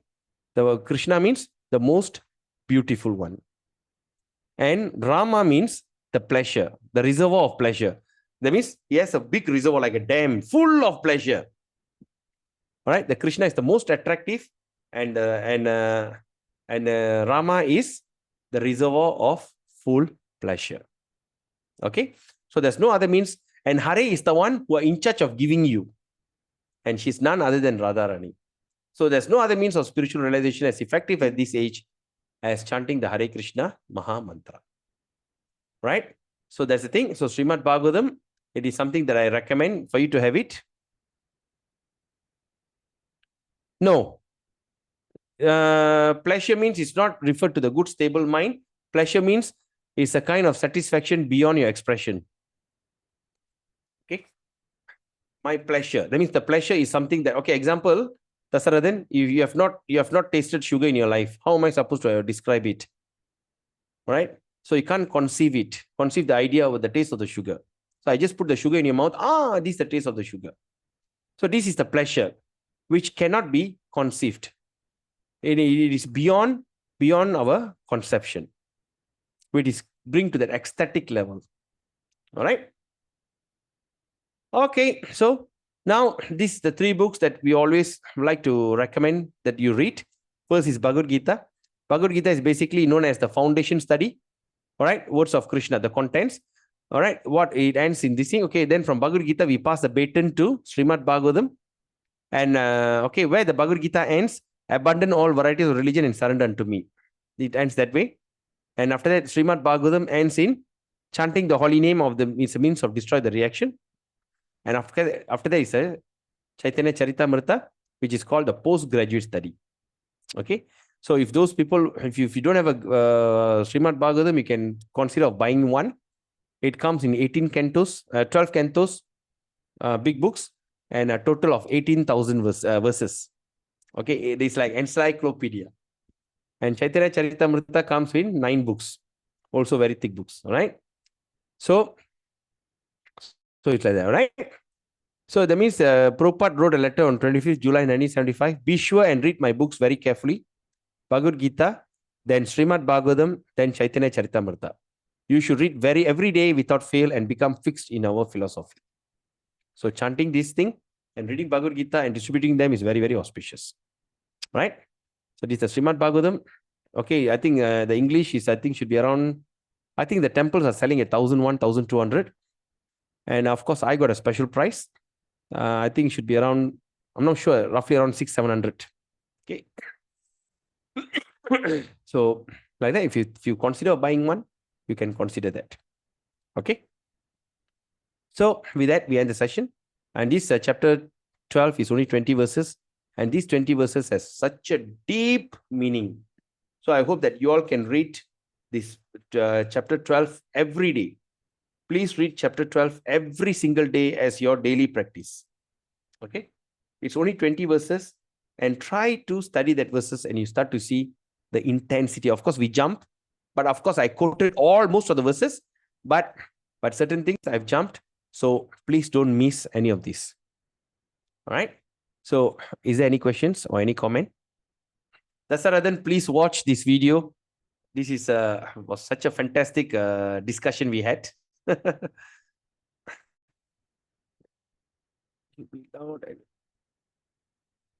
No. Don't chant with your heart rhythm.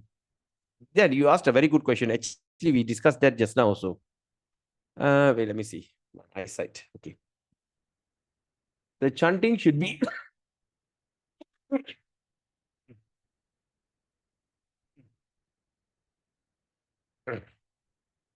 the chanting should be loudly expressed, or some of us will chant in the heart rhythm internally. All right. You should chant loud. You should chant loudly. All right. Okay, like this. When you chant, you just chant. When you are chanting alone, you can chant in the rhythm. Hare Krishna, Krishna, Krishna, Hare Ram, Ram, Hare Krishna, Krishna, Krishna, Hare Ram, Ram, Hare. Loudly. The word that comes from your mouth should be here in your ears. Right? But if you're not disturbing anyone, if you have a chance, start to chant really loudly. Hare Krishna, Krishna, Krishna, Hare Ram, Ram, Hare.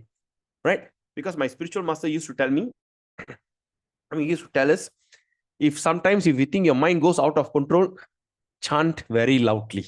When you chant loudly means you bring your mind under control, then you go back to the normal rhythm. Never mumble. Don't chant in your mouth. No. Right?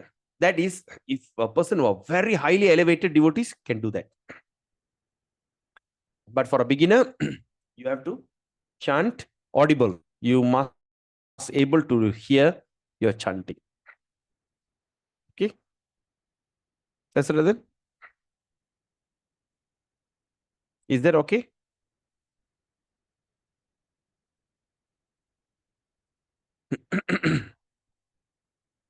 Okay. I think it's not there. Okay, how about us? Is there any question?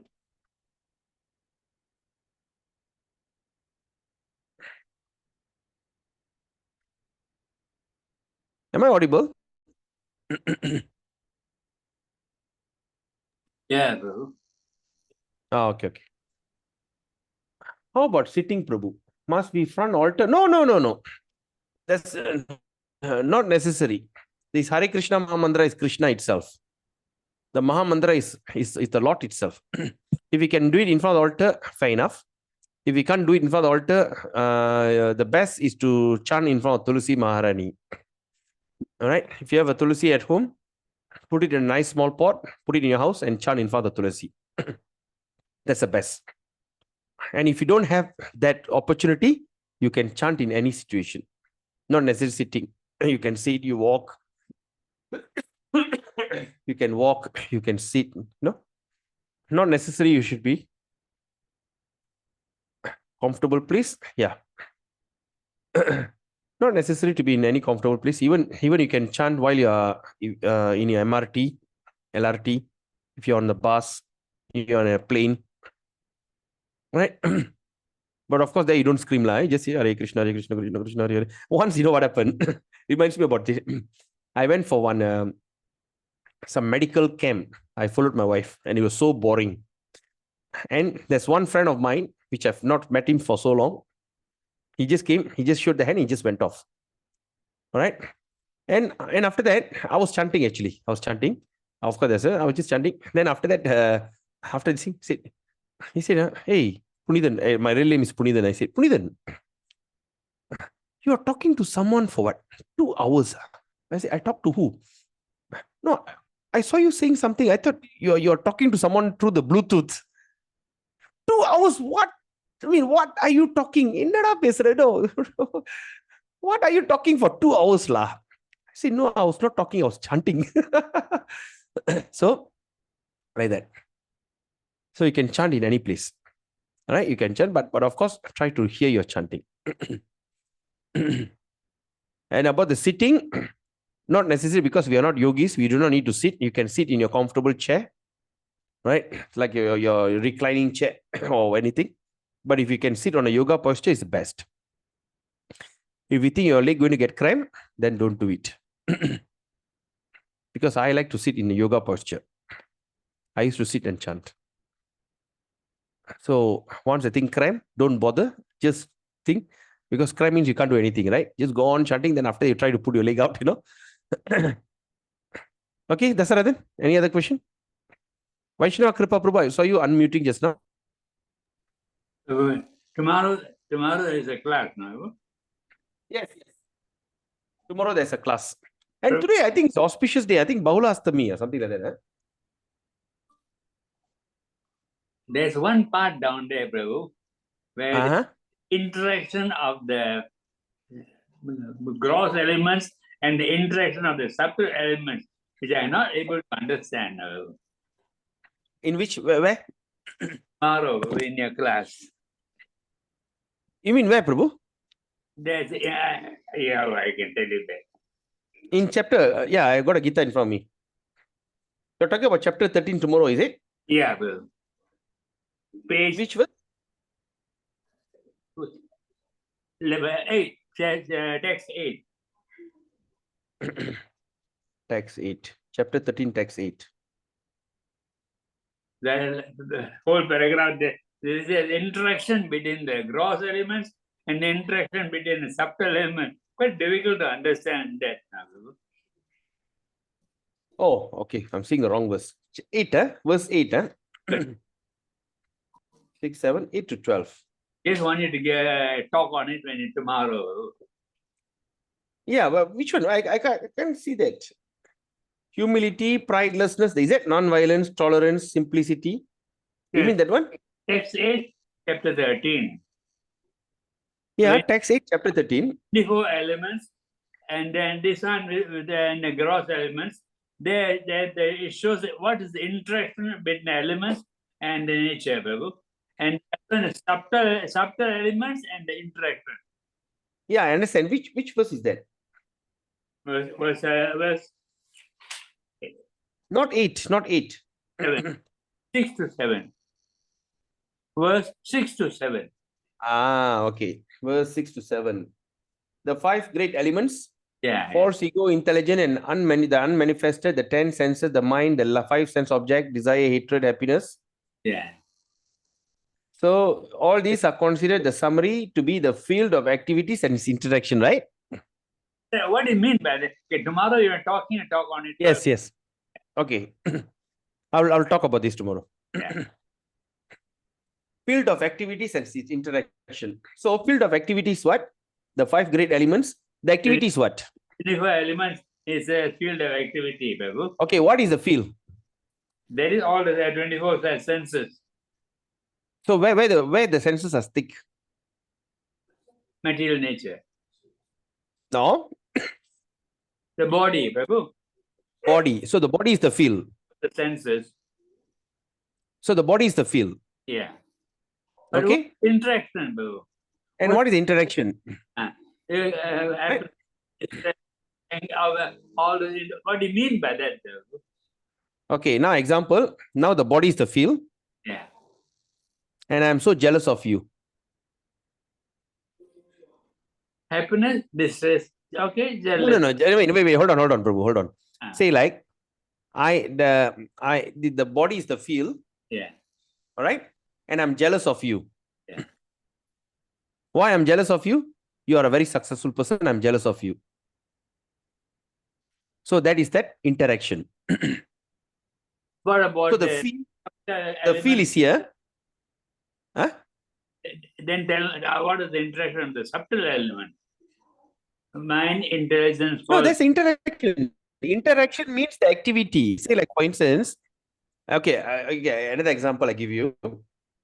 The body is the field. Okay, Prabhu? Yeah, bro. Okay, so what is in the body? 5 senses. The senses. I see the body Then 3 subtle senses. working sense. Yeah. No. The 5 great element. What is that 5 great element? Mahabhuta. Very good. Mahabhuta is a 5 great element. Yeah. And where the Mahabhuta resides? In the body, correct? The body is made of 5 Mahabhuta, right? Okay. And what is the next verse? Next word. False ego, intelligent and unmanifested. Okay. False ego and intelligence and mind. What is that? Subtle elements. Subtle body. Not element, subtle body. Subtle body. Yeah. Okay. Now you understand this 8. Okay. So far, so good. Give me an example of the interaction of subtle body. Yeah, I'm coming there. I'm coming there. But now you understand the Mahabhuta is the body, the gross body. The subtle body is a 3, that means mind, intelligence, ego, right? Yes or no, Prabhu? Yeah. Okay. Then also the 10 senses. Okay. Yeah. So what are the 10 senses now, Prabhu? Knowledge acquiring senses. 5 working senses and 5 knowledge acquiring senses, correct?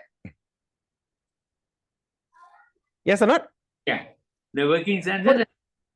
Yeah, working senses and all this. All is referring to a body. Yes or not? Yeah. Okay, so all this is called the field. Yeah. That means the body is a field. It's made from Mahabhuta.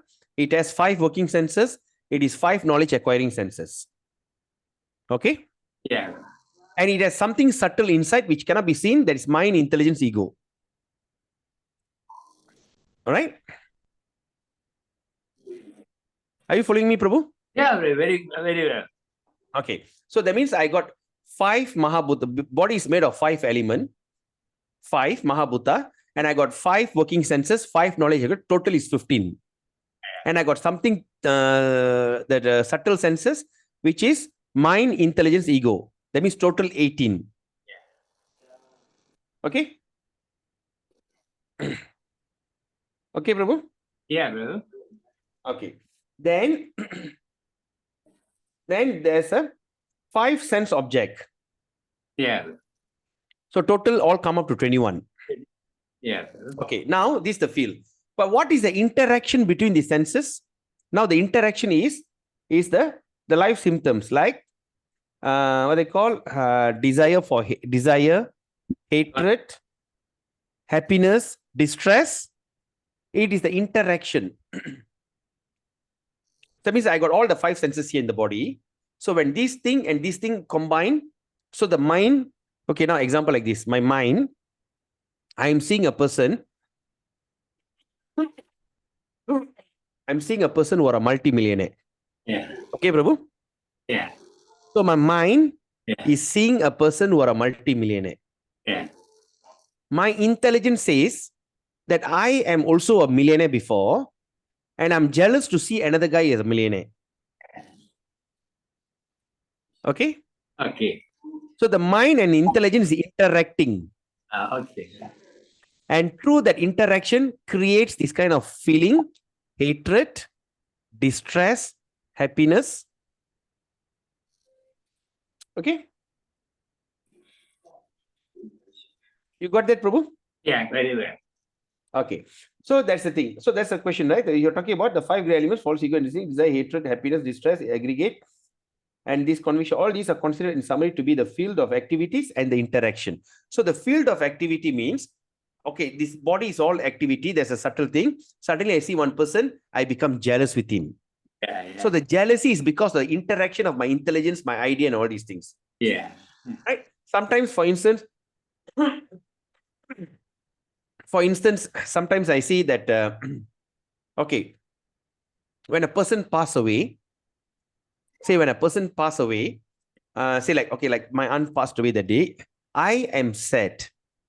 My intelligence and my all this thing interacting, is it my auntie, my Priyama, she has left the body, she has died, she took care of me, I am in distress.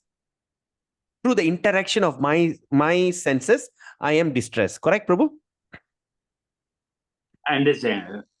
But for the undertaker, he got that contract to cremate the body. He's What happy. happened to the undertaker? He's excited. Yes, I got the business. So through the interaction of myself, when I'm emotionally attached to her, I am sad.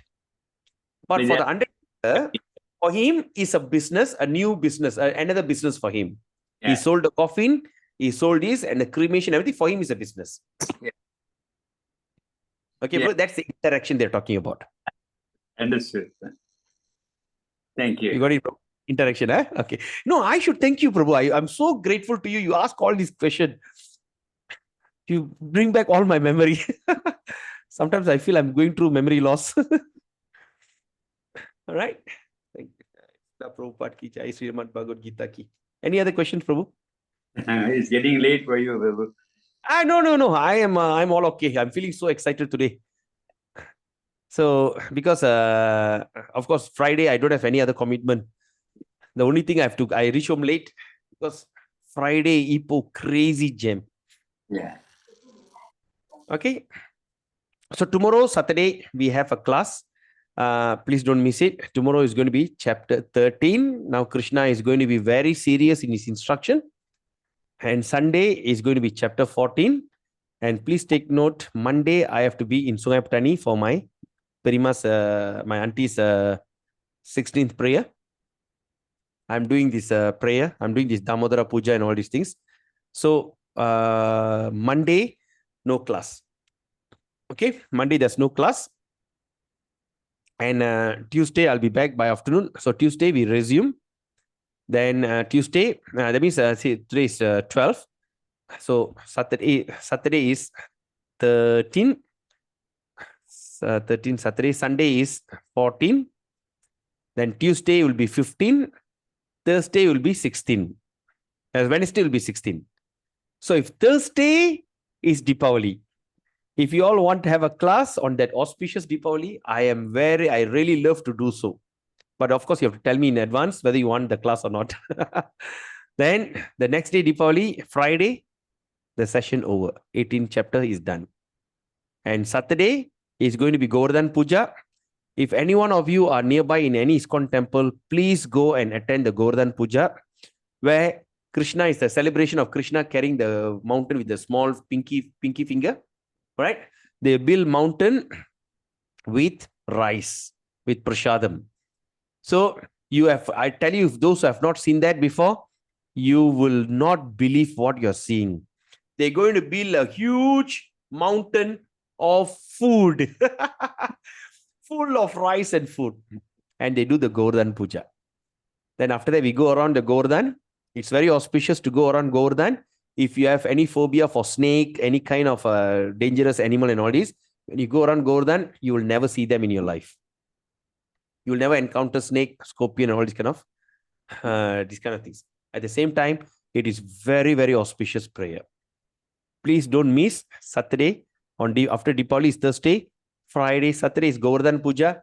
Try to go to any of your nearest temple. In Ipoh, we're going to celebrate in our ISKCON Ipoh. I think Rajalakshmi, you can please come. Sarinta Kaur Mataji, if you are in Taiping, all right, please do tell me. I'll try to connect you to the Taiping ISKCON.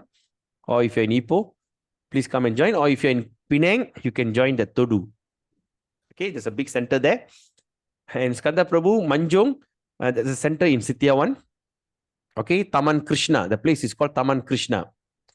All right, you can go and join that. Is it nearby? I think Manjong nearby, right? For you? You know the center, Prabhu? Prabhu, I'll be in Sramban the time. Okay, if you're in Sramban, go and join Sramban. Which part of Sramban, Prabhu? Sramban 1 or Sramban 2? Sajaya. So, where is it? Sramban 2, is it? I'm not very sure. I only know it's Rasa Jaya. Is it the old settlement or new settlement? All. Okay, old settlement is Sramban. You can go and join the Sramban center because the second. I know where the ISKCON center is. There's one. Huh? I think there's one near Rasa Jaya. I've been there before. Oh, great.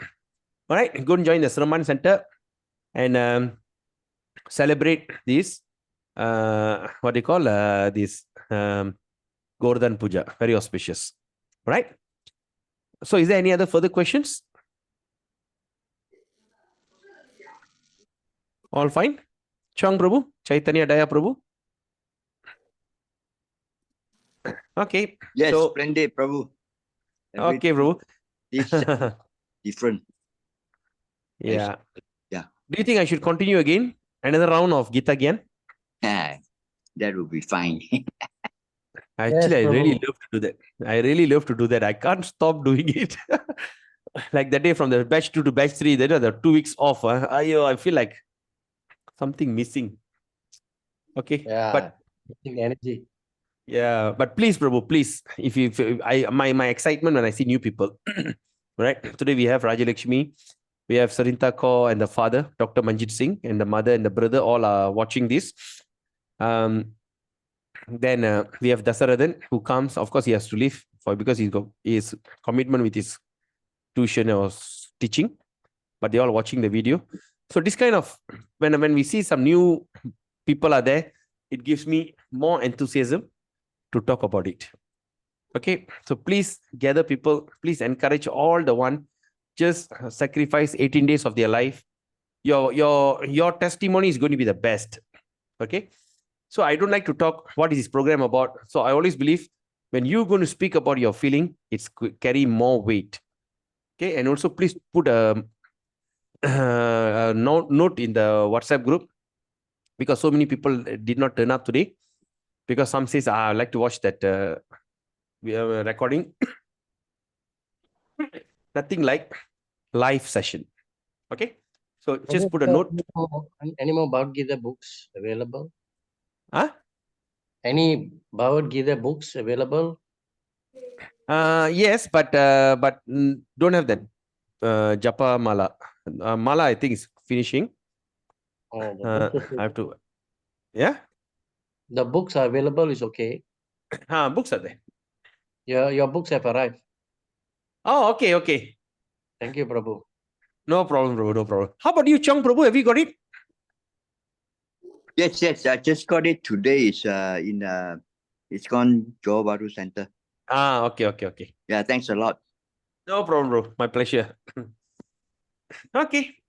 So with that, we end the session here. If there's no question, there's nothing to discuss.